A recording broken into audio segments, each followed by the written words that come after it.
Well, hello, and welcome to another episode of Two sides to a coin. I am Alicia Curry, And I'm Cassie Corey. and we're here to talk about everything. And nothing. So today's topic, we're diving into school reopening because you had a dilemma. I did have a dilemma. So my college is one of the campuses that is pushing for reopening this fall.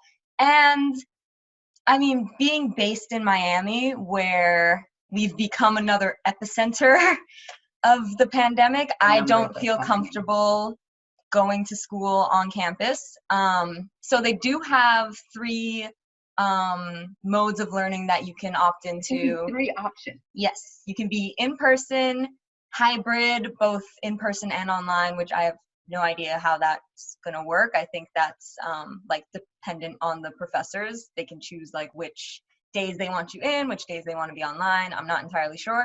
And then you can be completely remote, which is the option that I finally settled on going with. But before that, I mean, it was a lot of stress because, for one, our tuition rate is the same both online and in person. before that, online tuition was a lot lower than I believe so, yeah. That's what a lot of people were arguing. I didn't personally dive into that myself because they don't offer a lot of online courses to begin with, especially not at the level of study that I'm at now going into my senior year. So it seemed very unfair at first for in-person and online classes to cost the same, especially because once you choose to be online, you can't switch back.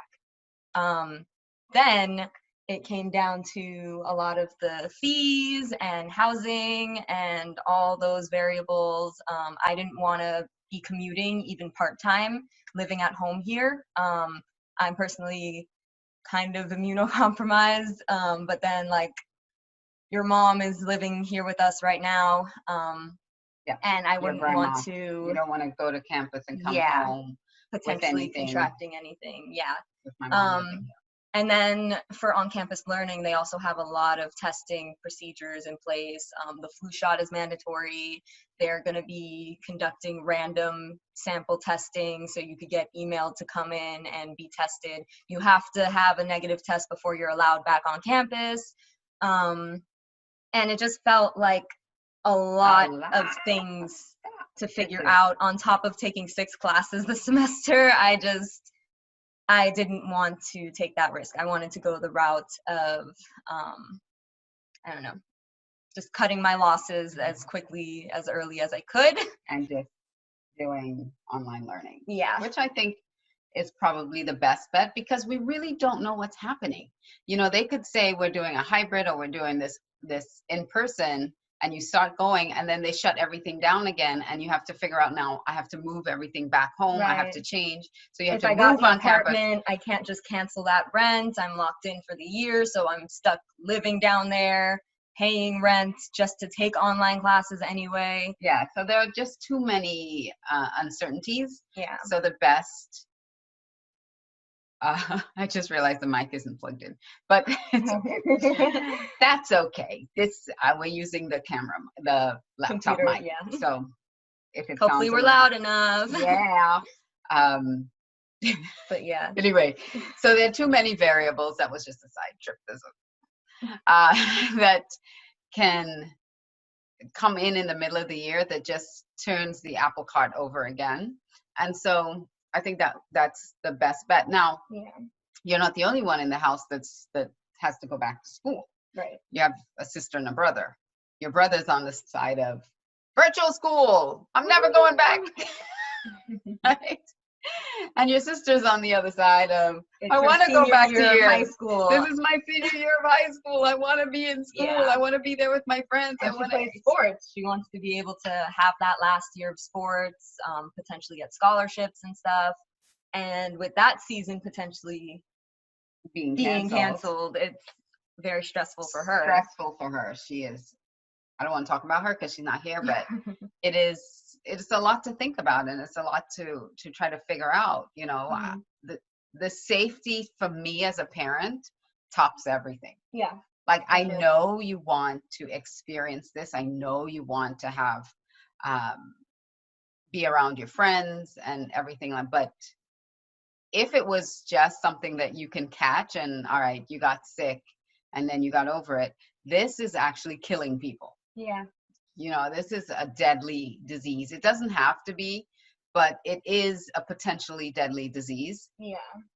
And so, And there's so many unknown things about it still. Like I heard recently that people are contracting not heart disease, but yeah, like it's the affecting the virus heart. is weakening the The heart. heart, not just the lungs. And we don't even know what else it could potentially be doing. Yeah, so, and it's not a fear-based decision. It's not based in fear. It's based in what is best for the health and safety of our family Yeah. and the families of all the children in the schools. So I understand that there is a need for some type of Adaptive learning. but there are parents that need to go back to work, and so they don't have anything to do with their children. I mean, right now I have another family member who was being asked to come back into work, but she can't go back into work. She's a single parent. She's like, I don't know what to do with my children. So she took an emergency leave of absence from the company. And they did grant it to her, but it's still like they're being made to come into work and you have your children and nobody to watch your children. So I understand that is a real situation for some people. And the fear of losing your job because you have kids. Yeah. I mean, that's crazy. But this is the kind of crazy world we're in right now. And if you can remote work, then remote work. If you have to be in and go in, then that's, be safe. But the whole situation with school and the president pressing for schools to reopen when there's so much uncertainty still. And again, there's a lot of fear with other people in teachers saying that they're writing out their wills and they're writing out living directives. It's absolutely ridiculous that the teachers don't even have a say. They don't have a say in any of this. The teachers don't have a say. They're like being forced to go back to school if schools reopen without any say of their own for their own safety. Right. Not because everybody's focusing on the children. Yeah. Oh, well, the kids don't get, the statistics say or the science says that the kids don't really get. They're either asymptomatic or it's just mild. Like a cold or flu for them and it passes quickly and they're not huge carriers of it, but no one's considering the teachers who have to be there to instruct, and we already have a shortage of teachers. Yeah. And they're not going to get hazard pay for this either. Yeah. Because it's in their job description. It's their job. So consider the teachers in this as well, because they want to get back to work. Absolutely. They miss their children for sure. But we also have to think of the health and safety of everyone involved in that situation and do what's best. Teachers, administration, all of them have their own families that they go home to. The custodial staff, the kitchen staff. Everyone is at risk. It's not just the children. Although as a mother, yes, that's my first priority. But I would like to think I want to consider everybody in this situation. So what are your opinions about school reopening? We'd love to hear from you. If you have any thoughts on going back to school yourself, if you're a teacher, if you're a student, if you're an administrator. Are you distance learning or are you going to be back on campus? How did you make that decision? Do you feel comfortable with your decision? Let us know, just. The mic isn't on. I don't even know if you can hear that, but. Just let us know in the comments what you think. And just let us know what you think. Yeah. And if this was helpful in any way, I don't know. I think we're just venting at this point. I don't know if it's helpful in any way. Maybe one of these shows will be helpful in some way. Someday. Maybe someday. We'll come up with a cure for something and we'll share it. But for right now, we're just two sides of the coin. All right. So that's a great outro. Yeah, but now we're just two sides to a coin. But you know what? For the most part, I think we're on the same side of a lot of these things so far. Yeah, no, it's been pretty amicable. Pretty mutual. Pretty mutual. Pretty mutual. All right, guys. Thank you for watching and tuning in. See you next week. Two sides to a coin. Bye.